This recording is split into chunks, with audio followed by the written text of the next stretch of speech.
Hello tears, நம்ம last வீடியோஸில் பார்த்தீங்க அப்படின்னா கெயிட் பற்றி டீட்டெயிலாக பேசியிருந்தோம். ஓகேவா? கெயிட்டில் என்னென்ன ஸ்டேஜஸ் வருது, கெயிட் சைக்கிள் எப்படி இருக்கும் அப்படிங்கிறதெல்லாம் பேசியிருந்தோம். இன்றைக்கி நம்ம வீடியோவில் கெயிட் எந்த மாதிரியான டெக்னாலஜிஸ்லாம் நம்ம யூஸ் பண்ணுறோம் அப்படிங்கிறத பார்ப்போம். ஸோ இதில் பார்த்தீங்க அப்படின்னா ஒரு 4 சப்டிவிஷன்ஸை பிரிக்கலாம். ஃபஸ்ட்டு பார்த்தீங்கன்னா டைம் அண்டு டிஸ்டன்ஸில் இருக்கக்கூடிய டேர்ம்ஸ். அடுத்ததாக கைனட்டிக் டேர்ம்ஸ், கைனமெட்டிக் டேர்ம்ஸ். இது இல்லாமல் நம்ம இஎம்ஜி, ஓகேவா, எலக்ட்ரோமயோகிராஃபி. இது மாதிரி நம்ம 4 டெர்மினாலஜிஸாக பிரிக்கலாம். ஓகே, இதில் நம்ம ஃபஸ்ட்டு டைம் அண்ட் டிஸ்டன்ஸ் பற்றி ரொம்ப வெயிட்டெல்லாம் பேசலாம். நமக்கு டைமும் டிஸ்டன்ஸும் பார்த்திங்க அப்படின்னா ஒரு மோஷன் நடக்கணும் அப்படின்னா இந்த 2 பேரும் ரொம்ப ரொம்ப முக்கியம். அதே மாதிரி தான் ஒரு கெயிட், அதாவது ஒரு வாக்கிங், ஒருத்தர் வந்து நடக்கிறாரு அப்படின்னா அவர் எவ்வளோ நேரத்தில் நடக்கிறாரு, எவ்வளோ டிஸ்டன்ஸ் கவர் பண்ணுறாரு அப்படிங்கிறது ரொம்பவே இம்பார்ட்டண்ட்டான ஒரு பேராமீட்டர் தான். ஓகேவா? ஸோ இது ரெண்டையும் சேர்த்து என்ன சொல்லுவோம் அப்படின்னா ஸ்பேசியோ டெம்போரல் கேரக்டரிஸ்டிக் அப்படின்னு சொல்லுவோம்.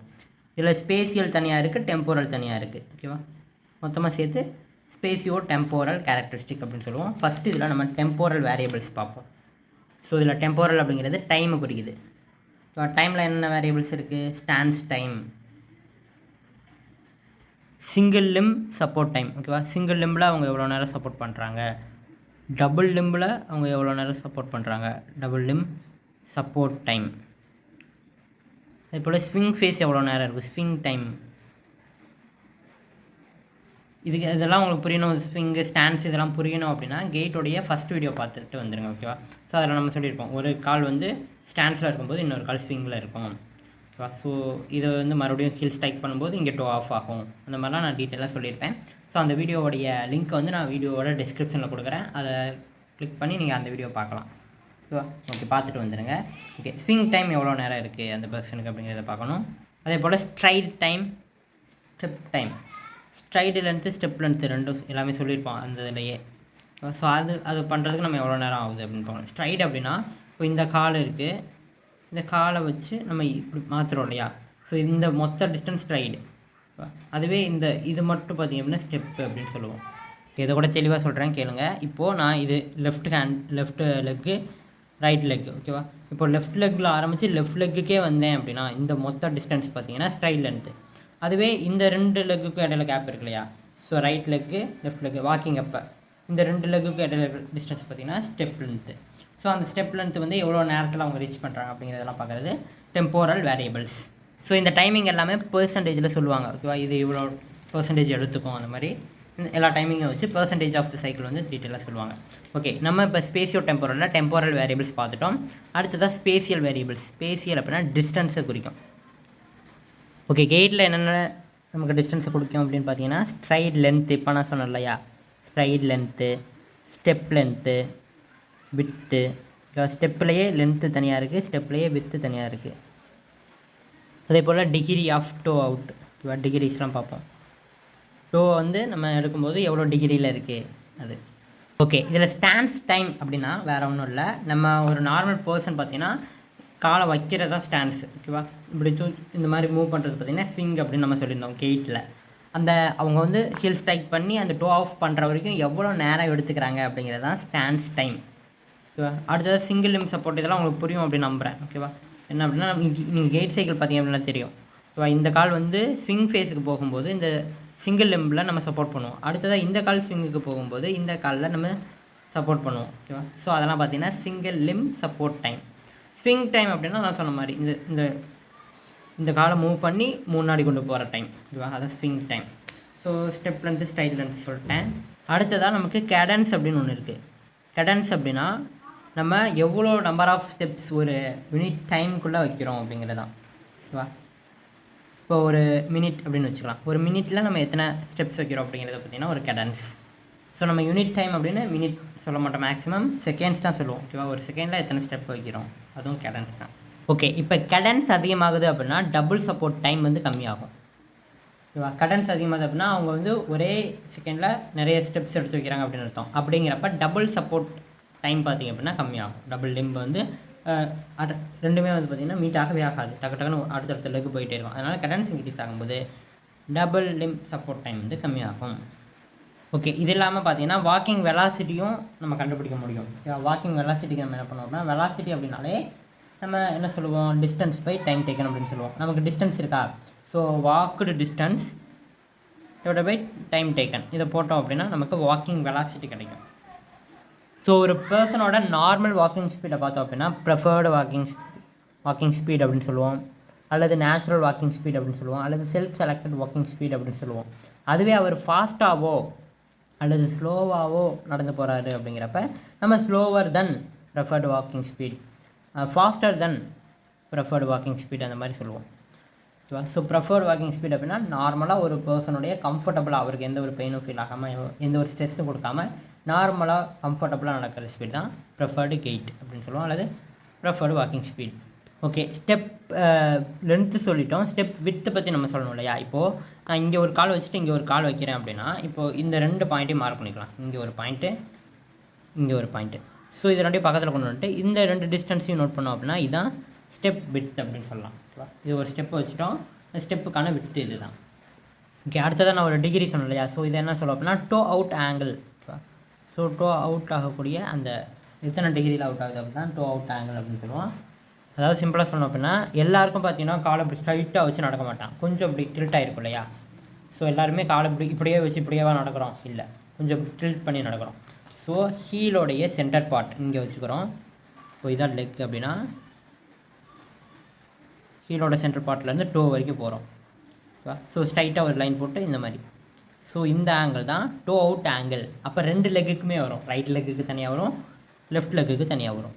ஸோ இதுதான் டோ அவுட் ஆங்கிள். ஓகேவா?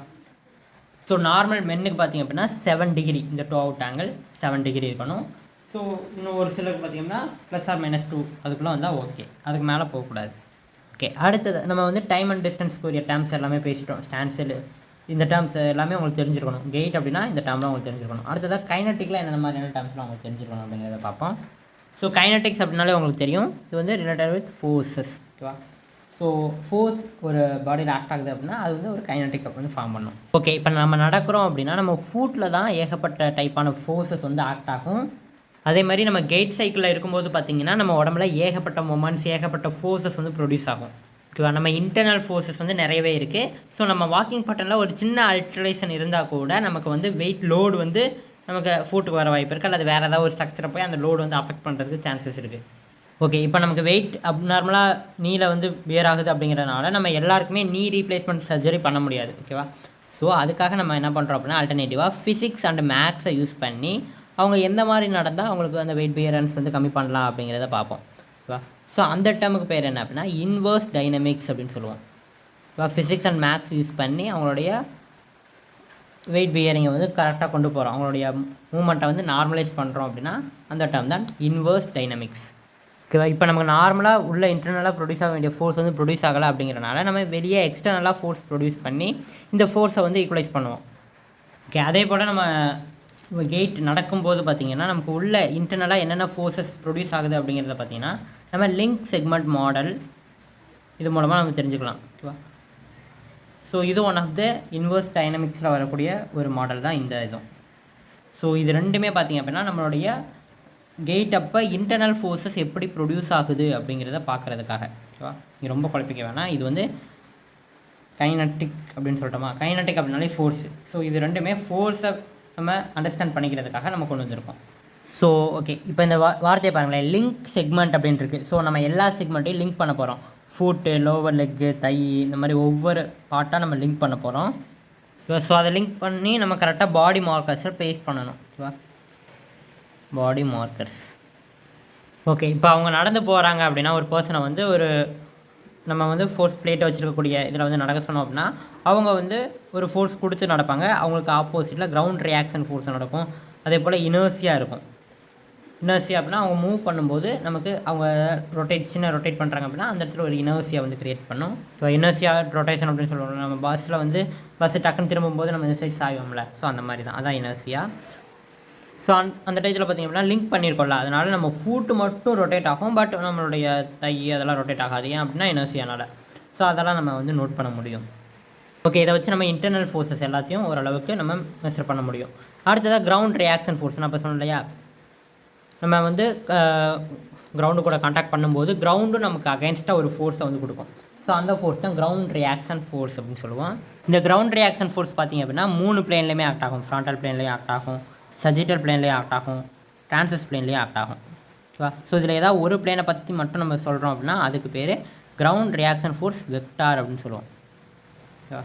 டேரக்ஷனை குறிக்குது, இது வந்து இந்த டேரக்ஷனில் போகுது அப்படின்னு சொல்கிறோம். அதே மொத்தமாக சொல்கிறோம் அப்படின்னா வெறும் கிரவுண்ட் ரியாக்ஷன் ஃபோர்ஸ் அப்படின்னு மட்டும் சொன்னால் போதும். ஓகே, இப்போ நம்ம கைனடிக்ஸில் ஒவ்வொன்றா பார்த்துட்ருக்கோம். ஓகேவா? கைனடிக்ஸில் நம்ம இன்டர்னல் ஃபோர்ஸ் இது பற்றி பார்த்தோம், அடுத்ததாக கிரவுண்ட் ரியாக்ஷன் ஃபோர்ஸ் பற்றி பார்த்தோம். இப்போ சென்டர் ஆஃப் ப்ரெஷர்னால் என்ன அப்படிங்கிறத பற்றி பேச போகிறோம். ஸோ இந்த சென்டர் ஆஃப் ப்ரெஷர் அப்படிங்கிறது பார்த்திங்க அப்படின்னா நம்மளுடைய ஃபுட்டில் எங்கே வந்து நமக்கு ஃபுல் லோடு இறக்குறோமோ ஸோ அந்த இடத்துல உருவாகக்கூடிய ஒரு ப்ரெஷர் தான் சென்டர் ஆஃப் ப்ரெஷர் அப்படின்னு சொல்லுவோம். ஸோ நம்ம டூரிங் கெயிட் நம்ம நடந்துக்கிட்டு இருக்கும்போது பார்த்திங்க அப்படின்னா கெயிட் சைக்கிள் அப்போ இந்த சென்டர் ஆஃப் ப்ரெஷரும் மூவ் ஆகிக்கிட்டே இருக்கும். ஸோ ஒரே இடத்துல ஸ்டாக்னண்ட்டாக இருக்காது. ஸோ ஃபஸ்ட்டு இங்கே இருக்கும், அடுத்து நம்ம டோ ரீஜன் இது பண்ணும்போது இங்கே இருக்கும், அடுத்தது அந்த லெக்குக்கு போயிடும். இது ஸ்விங் ஃபேஸ் போகிறப்ப அந்த லெக்குக்கு போயிடும். ஸோ அங்கே மூவ் ஆகிட்டு அடுத்ததாக இந்த லெக்குக்கு வரும். ஸோ இந்த மாதிரி மாறி மாறி எது ஸ்விங் ஃபேஸுக்கு போதோ அந்த ஃபேஸில் வந்து சென்டர் ஆஃப் ப்ரெஷர் இருக்காது, அதுக்கு அடுத்த லெக்கில் இருக்கும். அந்த மாதிரி மாறி மாறி சென்டர் ஆஃப் ப்ரெஷர் வந்து இருக்கும். ஓகே, ஸோ இதுதான் சென்டர் ஆஃப் ப்ரெஷர். அடுத்ததாக பார்த்திங்கன்னா மொமெண்ட்ஸ் பற்றி நமக்கு தெரியணும். மொமெண்ட் அப்படிங்கிறது பார்த்திங்கன்னா கைனடிக்ஸில் ஒரு இம்பார்ட்டண்ட்டான டேம்.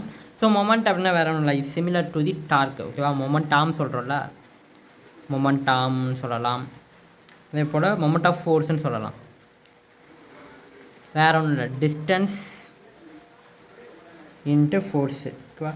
ஸோ இந்த டிஸ்டன்ஸ் அப்படிங்கிறது பார்த்திங்கன்னா பெர்பெண்டிகுலர் டிஸ்டன்ஸ், ஜாயிண்ட்லேருந்து வரக்கூடிய பெர்பெண்டிகுலர் டிஸ்டன்ஸாக இருக்கும். இப்போ ஆங்கிள் ஜாயிண்ட் இங்கே இருக்குது அப்படின்னா இந்த சைடு ஓகேவா? ஸோ இங்கே ஒரு மொமெண்டம் இருக்கும், இங்கே ஒரு மொமெண்ட் இருக்கும். இந்த மொமெண்டம் அப்படிங்கிறது தனி. ஓகேவா? அது வந்து ஃபோர்ஸ் இன்ட்டு வெலாசிட்டி, அதை வந்து இங்கே மிங்கிள் பண்ணக்கூடாது. இது வந்து மொமெண்ட் அப்படின்னா நமக்கு பெர்பெண்டிகுலர் டிஸ்டன்ஸ் இன்ட்டு ஃபோர்ஸ், இங்கே வந்து ஃபோர்ஸ் எவ்வளோ வருது அப்படிங்கிறத பார்க்கணும். ஓகே, இந்த மொமெண்ட்ஸை பார்த்திங்கன்னா ரெண்டாக பிரிக்கலாம், இன்டர்னல் மொமெண்ட், எக்ஸ்டர்னல் மொமெண்ட்ஸ் அப்படின்ட்டு. எல்லாமே உங்களுக்கு தெரிஞ்சதை பற்றி தான் பேச போகிறேன், எதுவுமே புதுசாக நான் பேசலை. இதில் இன்டர்னல் மொமெண்ட் அப்படின்னா வேறு ஒன்றும் இல்லை, இப்போ நம்ம ஒரு ஜாயிண்ட்டில் எக்ஸ்டர்னலாக ஃபோர்ஸ் நிறைய ஆக்ட் பண்ணுறோம் அப்படின்னு வச்சுக்கலாம். எக்ஸ்டர்னல் ஃபோர்ஸஸ் ஆக்ட் ஆகுது. ஸோ அதுக்காக உள்ளே இருந்து ஒரு ஃபோர்ஸ் க்ரியேட் ஆகும் இல்லையா? ஸோ அதை தான் நம்ம இன்டர்னல் மொமெண்ட் அப்படின்னு சொல்கிறோம். ஆனால் இது அக்யூரேட்டாக ஜாயிண்ட்டில் க்ரியேட் ஆகுமானா ஆகாது, ஜாயிண்ட்லேருந்து கொஞ்சம் பெர்பெண்டிகுலர் டிஸ்டன்ஸ் தள்ளி வந்து க்ரியேட் ஆகும். கொஞ்சம் தூரம் தள்ளி வந்து க்ரியேட் ஆகுது இல்லையா? ஸோ இதை தான் நம்ம மொமெண்ட் அப்படின்னு சொல்கிறோம். மொமெண்ட் அப்படின்னா என்ன? Force into distance, perpendicular distance. அதே மாதிரி கிரவுண்ட் ரியாக்ஷன் ஃபோர்ஸ் இதெல்லாம் இருக்கு இல்லையா? ஸோ இதெல்லாம் பார்த்திங்க அப்படின்னா எக்ஸ்டர்னல் மொமெண்ட் அப்படின்னு சொல்லுவோம், வெளியே இருந்து வரக்கூடிய மொமெண்ட்டு. ஸோ வேறு என்ன கைனடிக் டேர்ம்ஸ் நம்ம யூஸ் பண்ணுவோம் அப்படின்னா எனர்ஜி, ஒர்க், இந்த டேர்ம்ஸ்லாம் யூஸ் பண்ணுவோம். ஸோ எனர்ஜி அப்படின்னா என்னென்னா capacity to do the work. So அதுதான் நம்ம எனர்ஜி அப்படின்னு சொல்லுவோம்.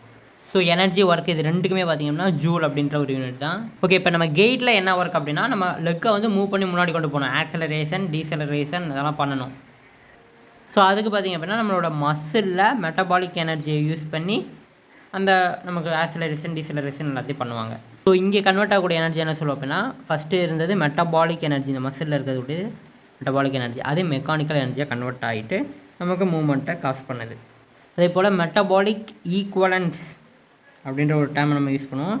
இது எதுக்கு அப்படின்னு பார்த்திங்கன்னா நம்ம நிறையா மெட்டபாலிசம் நடந்து, ஓகேவா, ஒன்றுக்கும் மேற்பட்ட மெட்டபாலிசம் நடந்து நமக்கு வந்து இந்த மாதிரி நம்ம ஏதாவது ஒரு மெக்கானிக்கல் மூவ்மெண்ட் பண்ணுறோம் அப்படின்னா அதை தான் நம்ம மெக்கானிக்கல் ஈக்குவலன்ஸ் அப்படின்னு சொல்கிறோம்.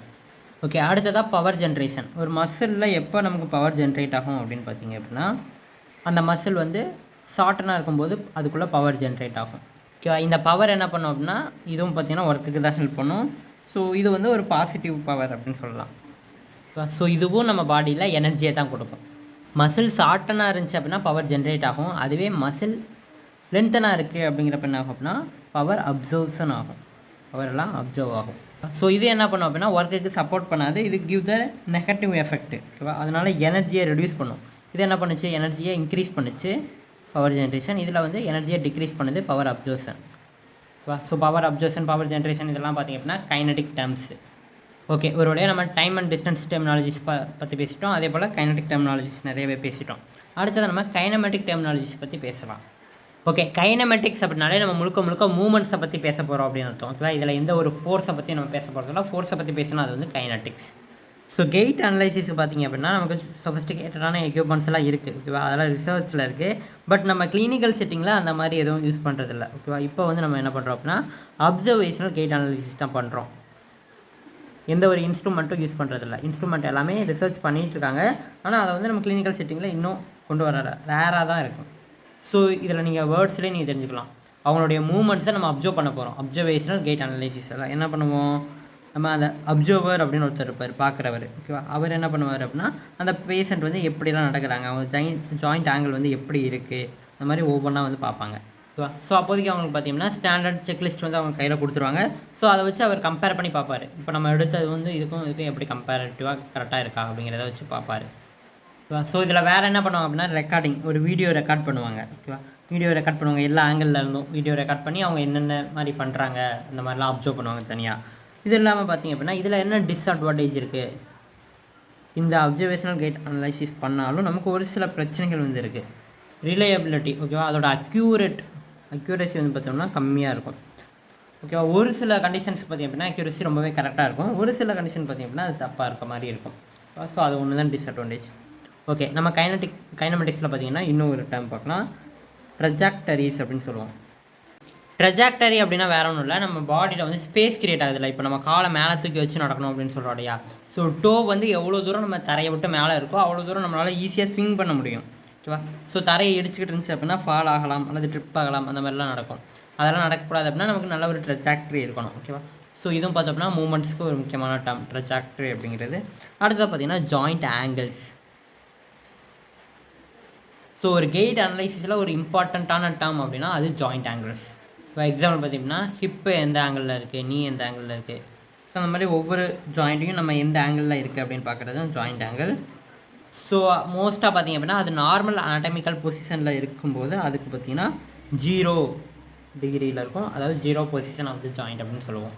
ஓகே, அடுத்ததாக நம்ம கைனமெட்டிக்ஸ் பற்றி பார்த்துட்டோம். அடுத்ததாக எலக்ட்ரோமயோகிராஃப், அதில் இருக்கக்கூடிய டேர்ம்ஸ் பற்றி கொஞ்சம் டீட்டெயிலாக பேசிடலாம். ஓகே, எலக்ட்ரோமயோகிராஃபி, ஓகேவா, EMG அப்படின்னு சொல்லுவோம். இது பார்த்திங்க அப்படின்னா ஒரு டெக்னிக். கிராஃபி அப்படின்னாலே டெக்னிக் தான். ஓகேவா, ஸோ இந்த டெக்னிக் எதுக்கு யூஸ் பண்ணுறோம் அப்படின்னா மசிலுடைய சிக்னலை, மசில் ஆக்டிவிட்டியோட சிக்னலை வந்து நம்ம டிடெக்ட் பண்ணுறதுக்காக இந்த எலக்ட்ரோமயோகிராஃபி அப்படின்ற டெக்னிக்கை யூஸ் பண்ணுறோம். ஸோ இந்த டெக்னிக்கை நம்ம எந்த இன்ஸ்ட்ருமெண்ட்டை வச்சு யூஸ் பண்ணோம் அப்படின்னா எலக்ட்ரோமயோகிராஃப் அப்படின்ற ஒரு இன்ஸ்ட்ருமெண்ட்டு. எலக்ட்ரோமயோகிராஃப் அப்படின்ற ஒரு இன்ஸ்ட்ருமெண்ட்டை யூஸ் பண்ணி எலக்ட்ரோமயோகிராம் அப்படிங்கிற ஒரு கிராஃபை நம்ம பார்ப்போம். ஓகேவா, ஸோ இந்த டெக்னிக்கை யூஸ் பண்ணி, இந்த இன்ஸ்ட்ருமெண்ட்டை யூஸ் பண்ணி நமக்கு மசிலோட ஆக்டிவிட்டி பார்த்திங்கன்னா ஒரு கிராஃபாக கிடைக்கிது. ஸோ இதை வச்சு நம்ம மசில் ஆக்டிவிட்டியை வந்து நல்லாவே தெரிஞ்சுக்கலாம். அப்போது வாக்கிங் பேட்டர்ன் அவங்க கெயிட்டில் இருக்கும்போது அவங்களுக்கு மசில் ஆக்டிவிட்டி எந்தெந்த மசில் எந்த மாதிரி ஆக்ட் ஆகுது அப்படிங்கிறத இந்த எலக்ட்ரோமயோகிராஃபை வச்சு நம்ம ஈஸியாக தெரிஞ்சுக்கலாம். ஸோ இதில் பார்த்திங்க அப்படின்னா மசில் வந்து ஏன் வேலை செய்யுது, ஏன் ஃபோர்ஸ், எங்கேருந்து ஃபோர்ஸ் ப்ரொடியூஸ் ஆகுது அப்படிங்கிறதெல்லாம் நமக்கு வராது. ஓகேவா, மசிலுக்கு வரக்கூடிய எலக்ட்ரிக்கல் சிக்னல்ஸை மட்டும் நம்மளால் ரீட் பண்ணிக்க முடியும். ஓகே, இந்த மசில் ஃபங்க்ஷன் எப்படி நடக்குது அப்படிங்கிறத பார்த்திங்க அப்படின்னா ரொம்ப நாளாக ரிசர்ச் பண்ணிக்கிட்டு தான் இருக்காங்க. ரிசர்ச் பண்ணினாலுமே இன்னும் பார்த்திங்க அப்படின்னா ஒரு மசிலோட ட்ரூ பிஹேவியர், ஒரு ஜாயிண்ட்டோட ட்ரூ பிஹேவியர் பார்த்திங்க அப்படின்னா இன்னும் கரெக்டாக தெரியல. ஓகேவா, ஓகே கைஸ், இன்றைக்கி நம்ம வீடியோவில் கெயிட்டில் யூஸ் பண்ணக்கூடிய டெர்மினாலஜிஸ் பற்றி ரொம்பவே டீட்டெயிலாக பேசியிருக்கோம். நம்ம நெக்ஸ்ட் வீடியோவில் நார்மல் கெயிட்னா எப்படி இருக்கும், அதோட கேரக்டர் எப்படி இருக்கும் அப்படிங்கிறத பற்றி ரொம்பவே டீட்டெயிலாக பேசலாம். தேங்க்ஸ் ஃபார் வாட்சிங் கைஸ், டாடா.